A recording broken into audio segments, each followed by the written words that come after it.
Abby. Thursday. It Yes. is Thursday. Yeah. All yesterday I thought it was Tuesday. Right. We've been off all. We have. Yeah. It's okay. We're starting over right now. We're a minute late.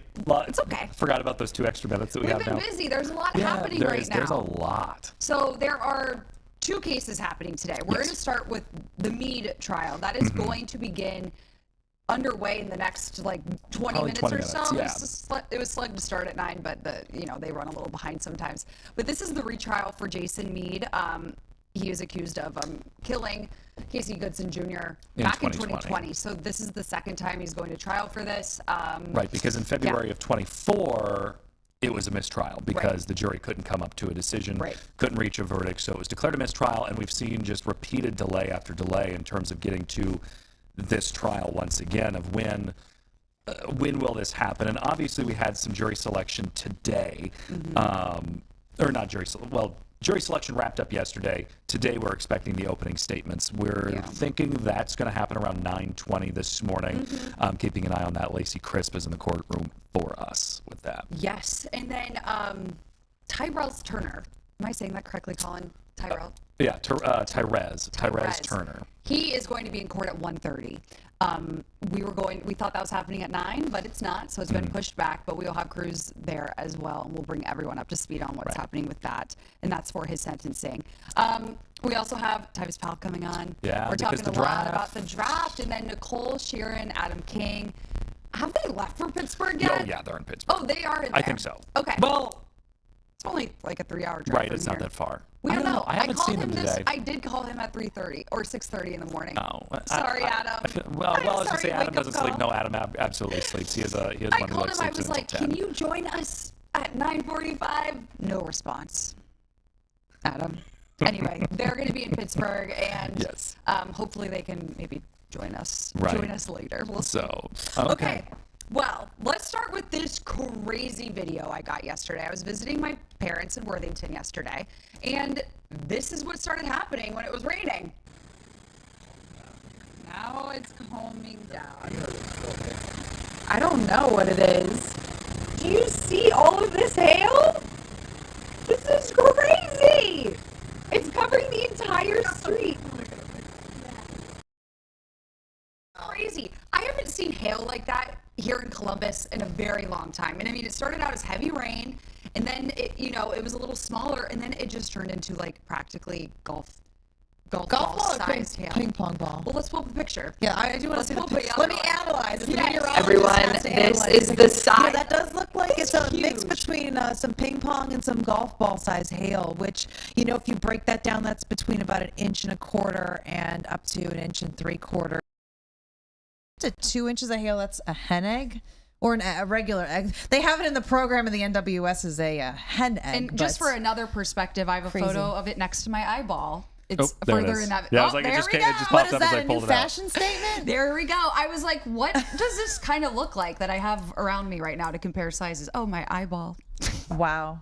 So I snapped a selfie. Wow. Anyway, it was just, I thought it was going to break the windows. It was coming down so well, hard. not everybody got it. That was I the didn't nice get thing. it. It was once I didn't get it. I was over on the east side too, and you were probably about 15 minutes from where I was and got nothing there. But then the after the hailstorm, look at this beautiful picture as well. This is from my neighbor Terry. Oh, look at the rainbow, and then It's all so the beautiful. hail covering the street. It was such a bizarre. It's like a evening for spring weather. snowstorm almost. Yeah, it was weird. And then I was telling Collin as I was driving home, you could see the steam rising from the ground because the ground was warm. It was just very interesting weather. Well, to get hail that big, and Collin and I have lived out west, so we have seen some big hailstones. Yeah. This is fall out clearly there. new to me. It is, and that's okay. And for everybody at home who's watching, the size of the hailstone all is going to be determined by the speed of what we call the updraft, or the winds that are coming into the storm and rushing up. And these are the same winds that if you look and see those really big, I call them the tower clouds, the big cumulonimbus, the big puffy clouds that look kind of scary. The stronger the updraft, the higher those towers can go. Now, the stronger the updraft as well, if we think baseball, because we are in baseball season, you throw a real big fast pitch, the faster it goes, the longer it's going to hold a hailstone up in the clouds. It continues to refreeze and refreeze and refreeze, and when it's too heavy and it beats the updraft, it falls out. Or if the updraft weakens, it can fall too. To get something where you were looking at what you saw was between 60 to 70 mile per hour. So think of a pitcher's throwing 60 to 70 mile per hour fastball. That That's how fast the winds were going up into the storm and holding those hailstones up there. So unfortunately, you got some of the worst hail we saw yesterday in Columbus. Yeah, and it was only, I think it lasted about like 5 minutes. It wasn't very long, but it was just crazy. Long and strong. I wonder if people in that neighborhood are going to have like roof damage now. There might be another hail sale. A hail sale. Hail sale. The hail sale. Okay. We have an engineer here. Maybe we're having audio issues. So therefore, I think we need to take another quick break. We'll be right back.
Welcome back. I think we got our technical issues figured out. It is, like we said, it's been a slow week. Right. It's live. This is a little different of a setup than traditional. So we're still ironing out some of the bugs. Yeah. Anyway. So thanks for sticking with what us. What we're waiting on this morning are the beginning or the opening statements of we got the thumbs up. So therefore everything is fine. We can't really hear what you guys are hearing. So anyway. What we're waiting on are the opening statements from the courtroom for the second trial of Jason Meade. He is the former Franklin County Sheriff's deputy who is facing murder charges in the death of Casey Goodson Jr. from back in 2020. Yeah, so this has been 6 years in the making. Our reporter, Lacey Crisp, she is there in the courtroom right now. You were texting with her, right? She said this is going to get started in then maybe the next 20 minutes or so. Right. We expect opening statements, about the next 20 minutes or so. I'm trying to I was like, I know I can get their live feed pulled up, and I'm just trying to figure out which one it's on. Do your thing. But, do your thing. So this is the retrial. This is because in 2024, when Jason Meade was first tried, the jury could not reach a verdict. So it was a mistrial. Correct. So now we're back for round 2. Now, this could possibly last 3 weeks. It just depends. But the jury selection started last week and it had more than 120 potential jurors, which is a lot.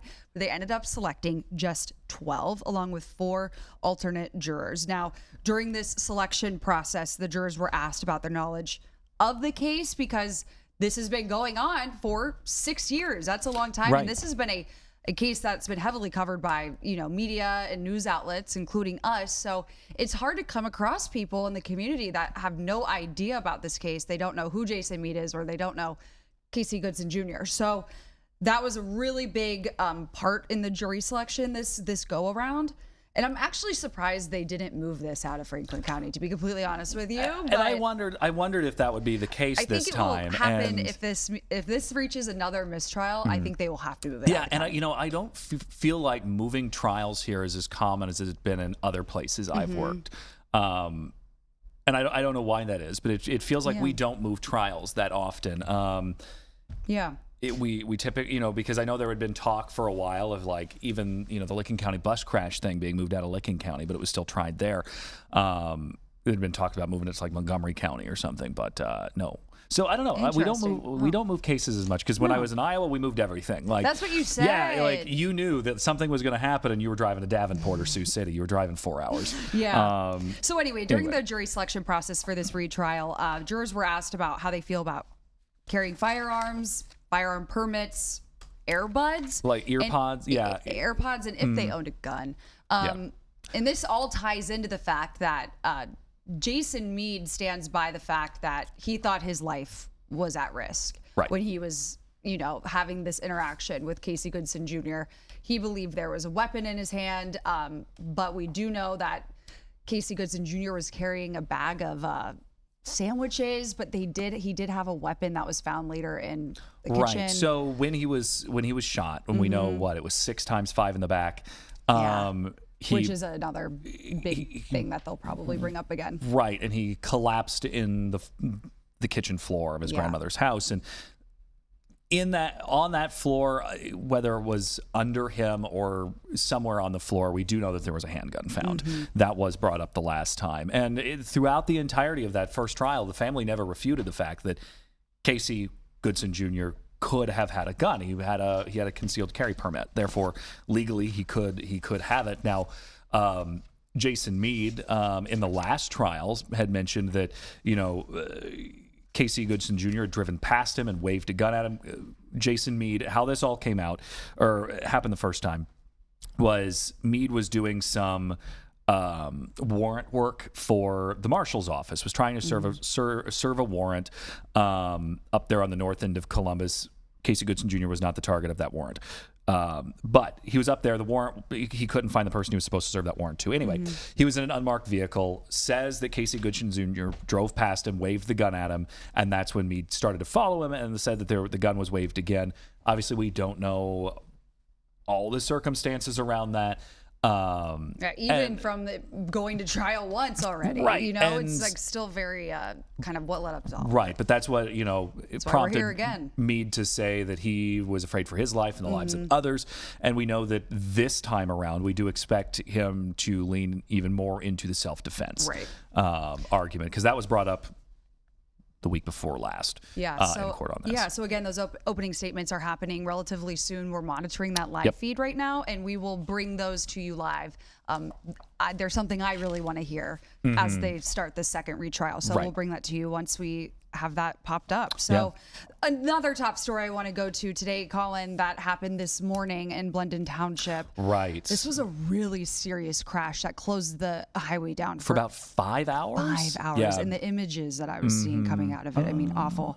We do know one person is dead and another is seriously hurt after a wrong way crash. This was on I-270 near the Westerville Road area. And the highway, again, shut down for hours. The damage to the vehicles looked very, very bad in the images I was seeing. And again, investigators say this was because of a wrong way driver, which we've talked about extensively on this podcast and just here at 10 TV in general. It's a serious problem here in our city. Because that's a look at this is a look at the scene from a little before 2 this morning that we got that. So the wrong way driver was taken to the hospital but later died. And the other driver is still in critical condition this morning, and the crash remains under investigation. But when there's these wrong way crashes like this, that the crash reconstruction crews have to come out and take photos and analyze the scene before they completely reopen the highway, and that can take a long time when there's a lot of debris and destruction to the vehicles and things are spinned about. So that's why the road was closed for so long, and they're just trying to clean it up then as well. Right, and you can but it's reopened now. Right, you can see where that is. That's over there at Westerville Road, Route 3, whatever you want to call it. They're kind of on the northeast side. Yeah, just it's a horrible situation. But that was the breaking news we had this morning. But if you're heading that direction, later this morning, today around 9:15 and beyond, it is open. Right. So, okay, we're going to take a quick break. Coming up, our very own Tyvis Pal, 97.1, the fans' Tyvis Pal, coming on to talk about the draft. And we have some kind of fun images for him to comment that he doesn't know about yet. Yeah, so we're going to surprise him. All right, we'll be right back.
All right. Welcome back to the big picture. We always say that. All right. Yeah, we got to find some different, better welcome backs at some point. I know. We'll figure it out. I want to guess, we need a jingle, Collin. Yeah. Okay. The Talking with Tyvis jingle. Yeah, you get a jingle. Yeah, we'll get that in there sometime. Not fair. Okay. Anyway, Tyvis, a big day today for you. It is a big I heard day. you're staying up to midnight. Yeah. I'm not.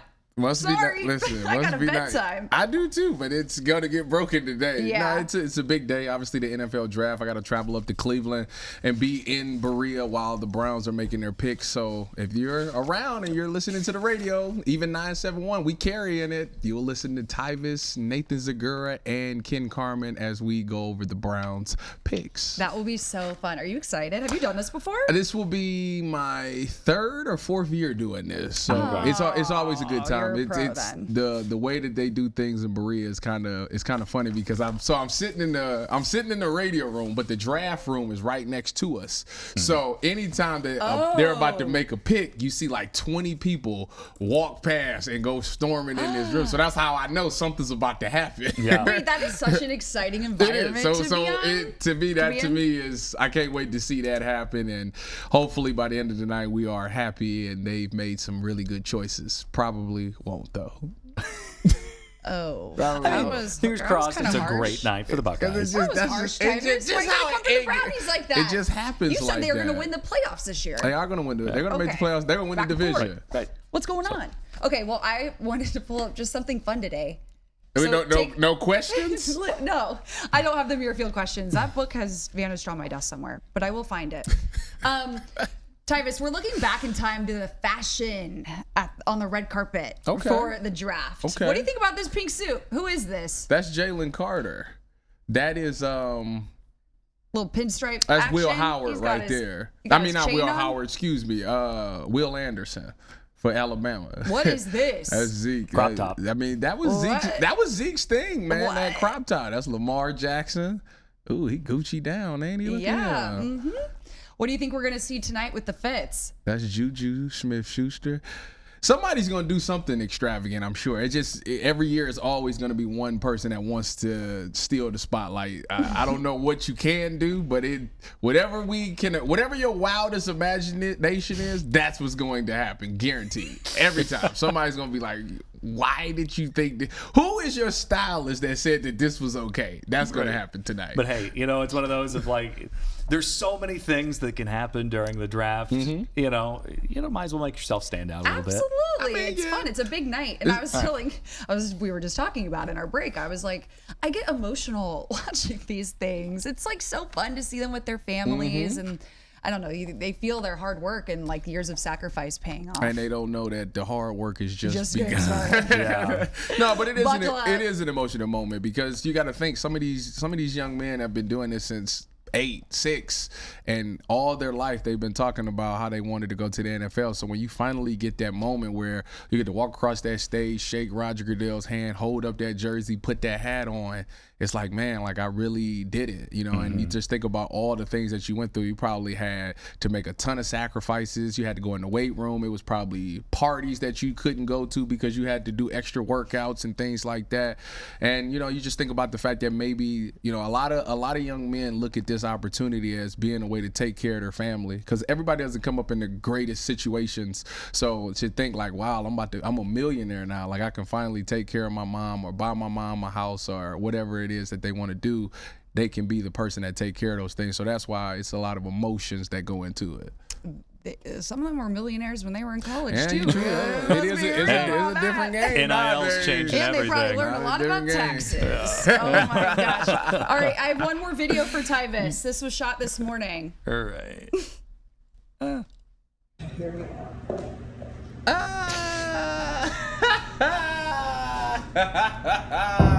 had to show myself walking to it. Nailed it. First try. You a lefty? Yeah, I am left-handed. So is Collin. I am. We should call this the lefty Look at y'all, pod. man. Look, Yeah. I'm proud of you. We're very creative, I wish you would have stepped back a little bit, but I'm proud of you. What? He's gonna have something to say about Everybody it. over there shoots from the beam. Oh, see, I didn't know that. No one was in there. I was looking for you. Whatever. I'm proud of you. It looked good, though. And you left it up there for a little bit. Look at you. Made it in. All righty. Tyvus, thank you so much. Have fun tonight. I will. And we'll I see you appreciate tomorrow. y'all. See y'all tomorrow. All right. We'll be right back.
Welcome back to The Big Picture. Joining us right now, Jay Fox with the Ohio News Network. Good morning to both of you. Happy Thursday. Let's dive into this. Yeah. Because we have a lot of topics. Yeah. Big thing coming out of the state Supreme Court revolving around submetering. And if you have rented in really anywhere, you know that there is a chance that your utilities are governed by this company that isn't the utility company. And that is considered submetering. And sometimes you pay more for your utilities than the at rate. It's a third party, middleman company. And basically this ruling changes how they're regulated. Yeah, what did the Supreme Court decide? So this was a unanimous decision. And to make a very long story very short, they basically decided that these third party submetering companies should be regulated in the exact same manner as any public utility. Basic bottom line is, if you're providing the service and you're providing the wires and you're providing the bills, then you should be under the same guidance and regulation as AEP or Duke Energy or any other provider in the state of Ohio. So how does this impact renters immediately? Well, what it does is it protects them as consumers. So you will see more transparency in your billing. You potentially will see billing go down because they can't have these hidden fees anymore. So it's really a win for the consumers. Now, of course, for the companies like Nationwide Energy Partners that are these paper billers, it's not a win for them because it could mean that they could be found that they were overcharging. Right. And if they were overcharging, now we got a problem. Yeah, and it's important to know before you sign a lease that there are things you can look at in your lease because a lot of the times it will mention somewhere in that lease about a third party in terms of utilities, and that's a good sign that you are being submetered for some of those utilities, whether that be your water, electric, gas, sewer can be submetered. There's a lot that can fall under that category, and if you see that in there, it's a good idea to ask questions before you go and sign up. And the problem for these renters is that they have no choice. Right, you're forced to. They're forced to accept it, whatever the bill is. And we did this story today, and this one woman said 1 month her bill was $325, the next $195. There was no consistency nor any explanation. And that's not fair to the renters at all. So, Nope. I mean, why were these companies able to get away with this? Well, they weren't regulated. They were in a position to negotiate around loopholes in the PUCO laws, And that's essentially what this Supreme Court decision did, was tighten those loopholes so that they can't do it anymore. Okay, so this is a victory for the renters. It is. Okay. And even Huzzah. AEP has come out as being for this ruling. Absolutely. As it protects their customers in the long run, too. Also makes power cheaper. Yes. So, changing gears now. Back to the ongoing fallout of the Ted Carter resignation. We've now seen the senior vice president for the administration over at the Ohio State University now resign. So we're talking about Chris Kaburik. So what's going on there? Because obviously we've gotten these 47 pages, the Spark Note version of this long investigation. We got that day before yesterday. What's going on? It appears, from what I read, that Kaburik and Carter have a long relationship. It goes back to their time at the University of Nebraska. So Kaburik followed Carter to Ohio State. Interesting, point one.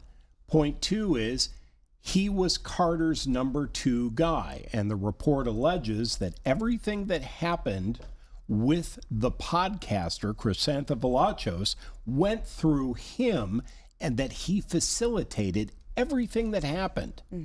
And Kaborchak? Kaburik. He has a new job.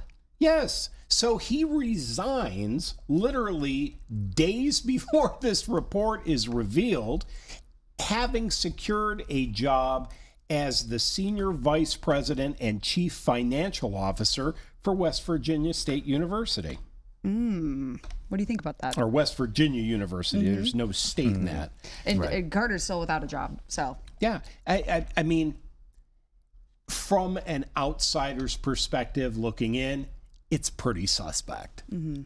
But again, what this entire investigation showed was presidential gross misuse of position, gross misallocation of university resources, which means state funding, and all the time everyone who was involved was going along with it because the president said it was okay. Therefore, it must be okay. It wasn't okay. Right. Now, it is important to note that at least the investigation found that the university policies that were in place, along with a handful of the employees, stopped that from going any farther than it did. Well, they questioned it. Right. When things started to get very strange and money started to be involved, and the business with being housed at WOSU and a lack of payment, that's when people started asking questions. And in any situation, when someone starts asking questions at this level, an investigation will follow, and that's exactly what happened, which caused Ted Carter to resign. Yeah, and then Kaburik and other emails, he cited that his reason for leaving was to pursue other opportunities. Well, I would think he would have to. Yeah. Okay. Let's move gears to the other story. I think, yeah. Okay, go ahead. Or do you want to take a quick break? Let's do one more, and then we can take a quick... Oh, is this starting? I'm hearing it. I'm listening into it now, Okay. but all right. yeah, nothing's going on Jay. in the Jason Meade trial at the moment. Okay. So. All right. Well, Jay, thank you so much. Absolutely. We appreciate it. Always a We're pleasure. rolling with the punches with this Jason Roll Meade with the thing, punches. so we're listening. The trial begins. Okay. Thank you. We'll be right back. You got it.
9:32 on your Thursday, and right now joined by Matthew Goldstein.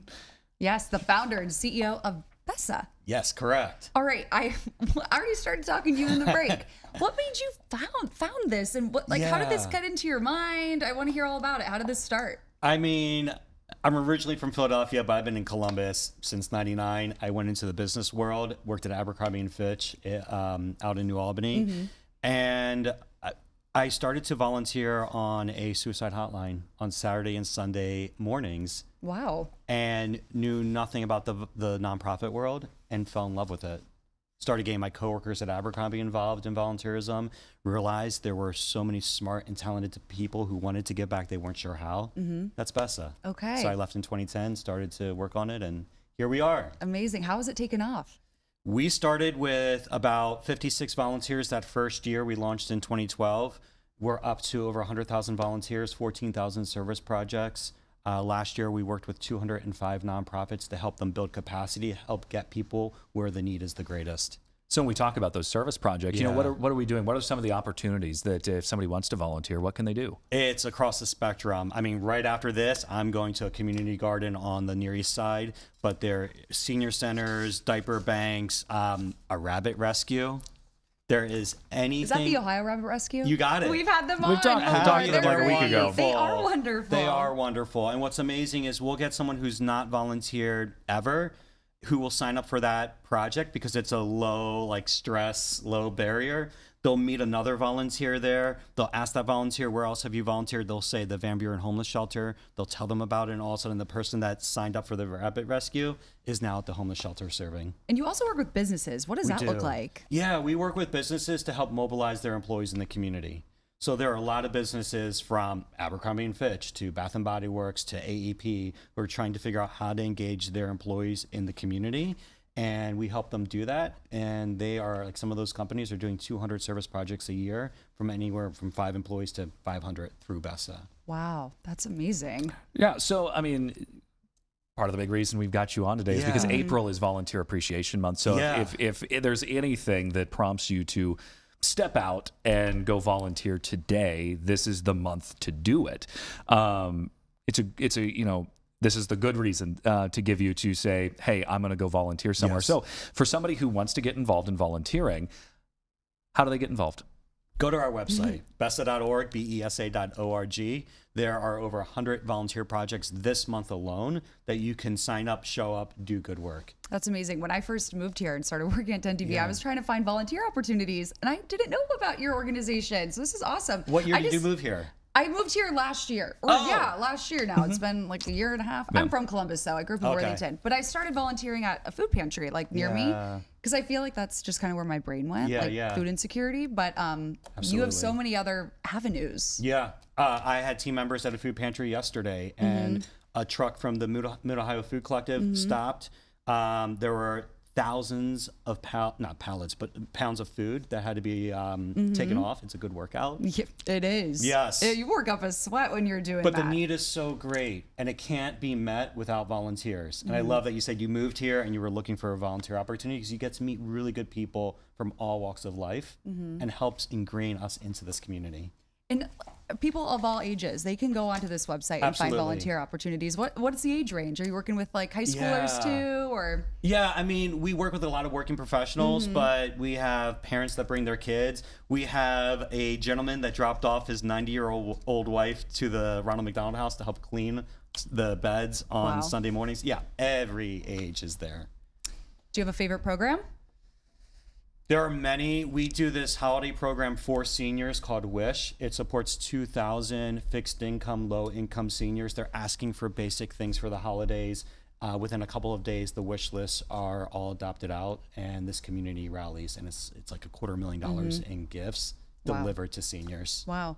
And I know you guys help a lot in emergencies. Yeah. Do you have an example that you can share with us where everyone really showed up, and how do you mobilize that effort so quickly? So we have partnered with Franklin County, with the city of Columbus, with corporate funders to be able to respond to the need when it happens. And so, do you remember the winter storm that happened? Yes. A month or two ago? Feels like forever ago. Everything was shut down that Monday. On Tuesday, the Food Collective and Life Care Alliance, which runs Meals on Wheels, called BESA and said, we need volunteers. And within 24 hours, we were able to stand up 14 shifts to make sure that seniors got food at home and that the Food Collective could get volunteers to help deliver food. Wow, that's fast. Yeah. So, do you guys have any special events planned for this month? Because it's Volunteer Awareness Month. Yeah, I mean, we're 20 some days into the month, and there's been I can't believe it, by the way. I can't believe how far we are into the year. But we have on Monday a huge volunteer activation with Columbus Recs and Parks. It's on our website. You can come out, plant trees with us. We'll have a food truck there, pizza, music. It's going to be a great time. There's going to be about 50, 60, 70 volunteers. Okay, awesome. Yeah. And where can people go to learn more information about this and how to sign up? BESA.org. It's right there on the website. Awesome. Well, thank you so much for coming in. Thank you so much. This was great. So nice to meet both of you. Pleasure. Yeah, thank you. We'll be right back.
Welcome back to The Big Picture. We've really got to figure out a new intro into this. But anyway, yeah, we'll figure it out. Well, we're monitoring that courtroom right now. We just heard all rise. So this is the Jason Meade retrial that you're looking at right now. You can see the judge. Right, this is a live picture inside. I'm not sure what's happening right now, but opening statements will begin very soon. Yeah, I was like, hold on, I can get that pulled up here. Just a second. Let's just dive into this and take a listen. She'll be handling for the remainder of the trial in this matter. What we're going to do today is we're going to have counsel for the state and counsel for the defense present oral arguments, and then we have a bus reserved at 1:30 to take you guys on a jury view, and then we'll break for the day, and then we'll begin taking testimony tomorrow morning. Again, similar time that if you can be here by 8:45, try and start by 9, but you know, I had another hearing I had to attend to earlier today. Are there any opening statements on behalf of the state? Yes, Your Honor. Thank you.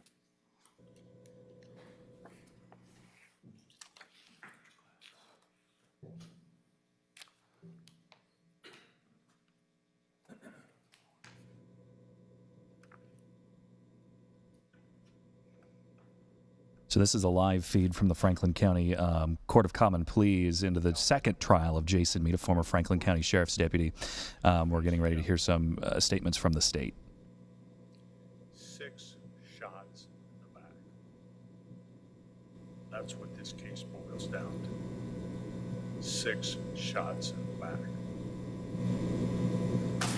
The evidence will show that on December 4th, 2020, defendant shot Casey Goodson Jr. 6 times in the back, killing him. At the time, Casey had entered his house, was carrying a bag of Subways, and was listening to YouTube music on his AirPods.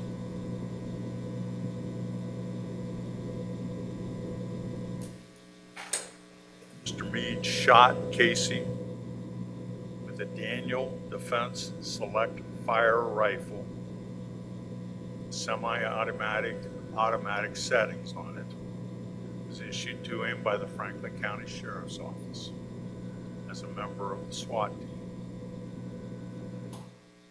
team. The rifle was equipped with a laser sight.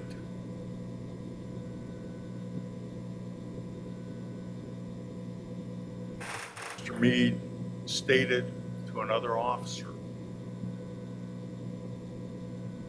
on that day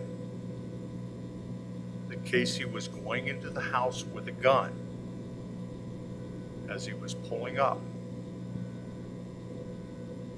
Notably absent from that statement was any talk about Casey pointing the gun at Mr. Meade prior to him shooting him. 30 days, approximately 30 days after the shooting, investigators received a written statement from Mr. Meade. In that statement, Mr. Meade said that before he shot Casey, that Casey turned on the threshold of his home and leveled a gun at him. Now, the evidence is going to show that Casey did have a firearm. He had a Smith & Wesson .45 handgun that had an extended clip, meaning it's a semi-automatic handgun that has a clip that goes into the handle of the gun, and it was an extended one, meaning that it was larger than just the handle of the gun. He also had a holster. And he also had a CCW permit, meaning that he was legally allowed to be carrying a firearm.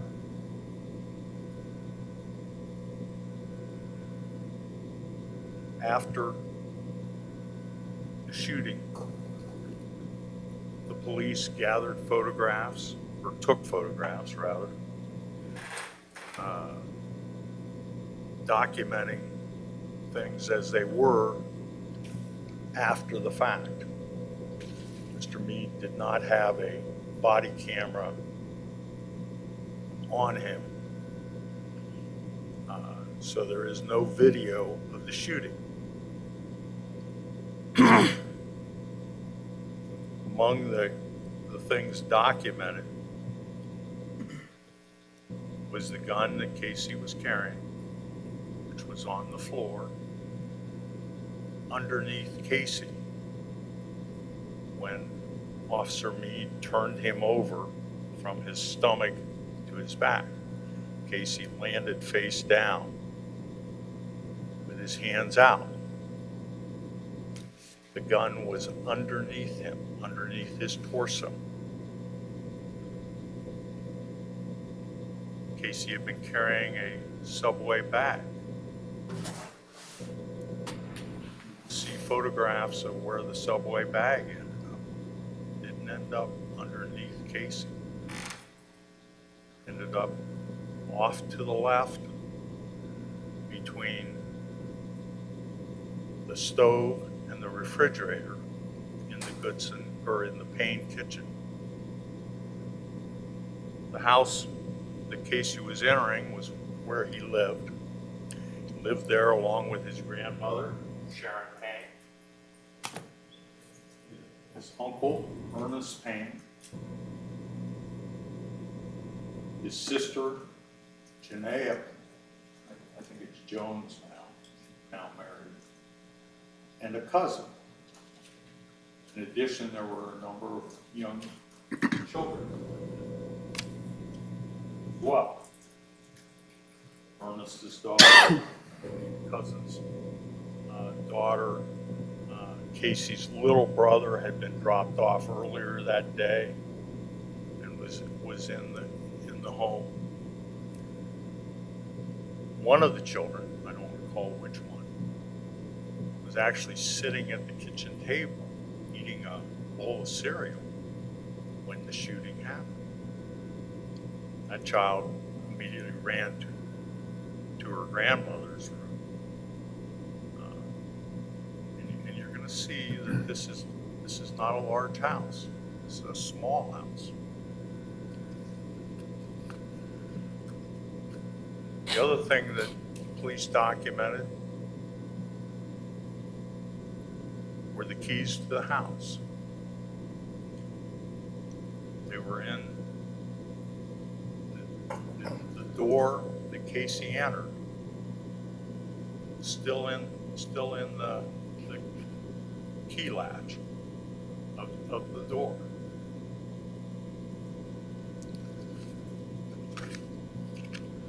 Now, how do we know these things? Well, we know them from the investigation that was done. The police and later the FBI, and you'll actually have it, inspected the storm door that Casey entered through. There was a storm door and an inside door. The storm door swung right to left. The inside door swung, well, I guess right to left also, but inward. The storm door had glass in it. You'll see that the glass was all broken. You'll see the remnants of it on the porch and inside the threshold of the house. It also had a screen protector that didn't cover the entire storm door, but was in the upper portion of the storm door, and that was a metal screen. And there were 3 bullet holes in it. There was also a defect, a bullet defect in the top of the screen. You'll have that to look at yourselves because it was eventually collected by the FBI.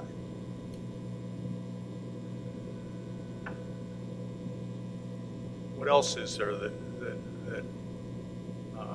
relates to the shooting, the shots? Well, they collected 6 casings, spent casings, out in the side yard.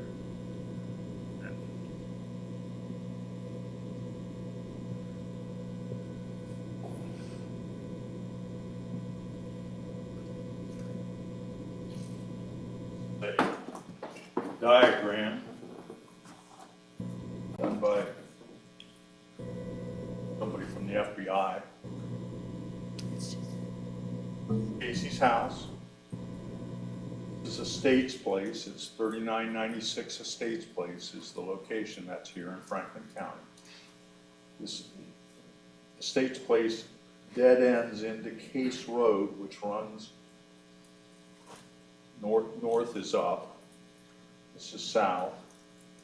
So this is, this direction is south, sorry. This is the west side of Casey's house. This is the south side of Casey's house, the east side of Casey's house, and the north side. So that is Tim Merkel. He's the special prosecutor that's handling this case. He's arguing for the state. He's kind of outlining, the state's argument right now. He said in the beginning, quote, 6 shots in the back. This is what this case boils down to. He put it very simply off the top there for the jurors. We know the juror selection process started last week. There were 120. It's now down to 12, and that is what he's presenting those opening Right, arguments and we right do now. have a breakdown of this. So we know that the jury is 5 men, 11 women, or it's 9 women, 3 men jurors without the alternates. So it's including the alternates, we've got 5 men, 11 women. Yeah, there's who 4 are alternates. all listening into this. The alternates, 2 women, 2 men. And right now, Mr. Merkel, Special Prosecutor Merkel, he is presenting kind of where a graph of his body's blocking it, but it's a diagram of where the incident Where happened. everything because happened, yeah. we do know that, as Collin was saying earlier, Casey Goodson Jr., he was shot on the porch and then fell into the kitchen. So it's kind of, he's trying to make this digestible for the jury to understand, how did this all happen? Because we know that Jason Meade was in a vehicle at one point, unmarked, and then the events transpired. So he's kind of laying it out for them about how this all happened. Right, and we've heard the repetition of what we heard in the first trial of what the state is saying was in Goodson's hands, which was a pair of keys and a bag of Subway sandwiches. And that was very, that's exactly what we heard in the first trial. So it all comes down to also what we heard the last time as well of, did Casey Goodson Jr. threaten Jason Meade with a gun? We don't know. And obviously this is what Mark Collins, who is Jason Meade's attorney, is going to likely bring up in his opening statements here once Special Prosecutor Tim Merkel wraps up. Yeah. But I mean, his statement off the top was strong. 6 shots in the back. That is very evident and blunt. This is their argument. Yeah, 6 total shots. Saying. Yeah, he said 6 total shots in the back. That's what this boils down to. So that's what they're going to really argue and prove, that they're going to be trying to prove that Casey Goodson Jr. was running away from Jason Meade, therefore not putting Jason Meade's life at risk. Right. So let's listen again. Yep. The cousin stayed in this room. Casey slept in the basement. He was down in the basement. 1 bathroom for this house, so bathroom time was probably pretty premium for them. Kitchen table here. This is the stove. This is the refrigerator, and then this is a little passway goes by the bathroom and into the hallway to the bedrooms. Casey ends up right in this area right here is where he falls.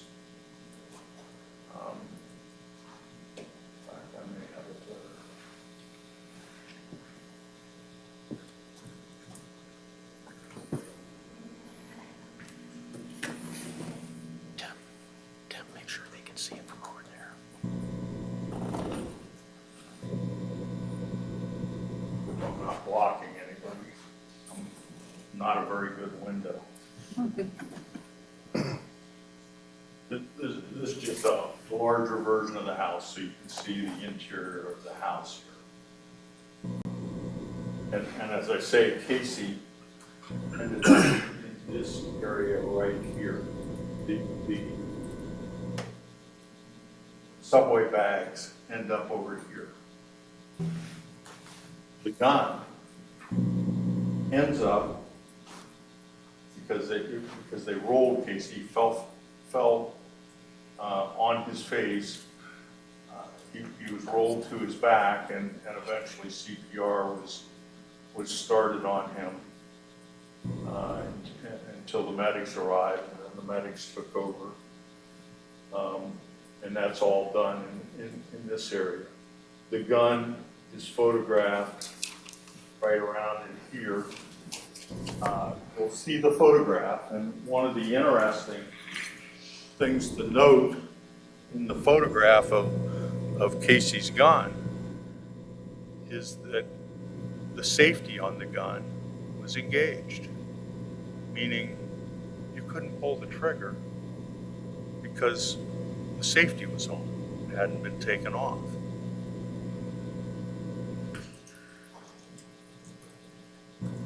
Now, what do we know about the shots? Well, we know there's 6 of them. They're documented by the coroner in the the autopsy. They're all on the backside. One's in the buttocks. They all travel back to front. 3 of them exited Casey. I believe 3. Maybe it was 4. 4 exited Casey. 2 of them, the coroner recovered the bullet still in Casey during the autopsy. There are 3 shots in Casey's upper back.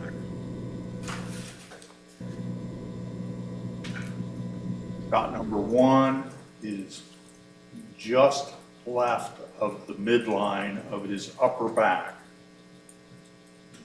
and it travels back to front and exits just left of his midline in the front. There's an exit one. Travels slightly upward and slightly right to left. The second shot is in the same area, a little more left of the midline, and travels back to front and exits again right around his left breast, that area. Just stating that.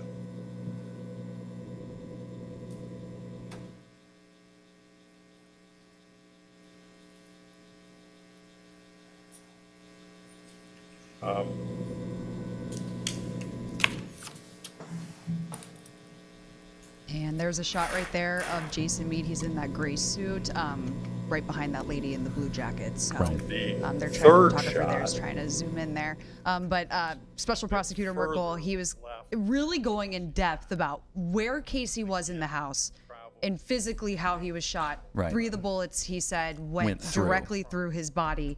And he said in the photographs taken of Casey laying in the kitchen, dead, the gun is also in those photographs, and it shows the safety still which was on also the a gun. key part of what we heard in the last trial that wrapped in 2024 and ended in a mistrial. So obviously that will be another part that we'll see quite a bit there.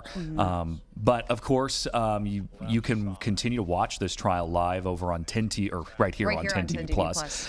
You can find that. We'll be covering this gavel to gavel. Lacey Crisp in the courtroom for us. She'll have the latest coming up on the news at noon, 4, 5, 6, and 11 tonight. But that's it for us. Yeah. We'll see you tomorrow at 9.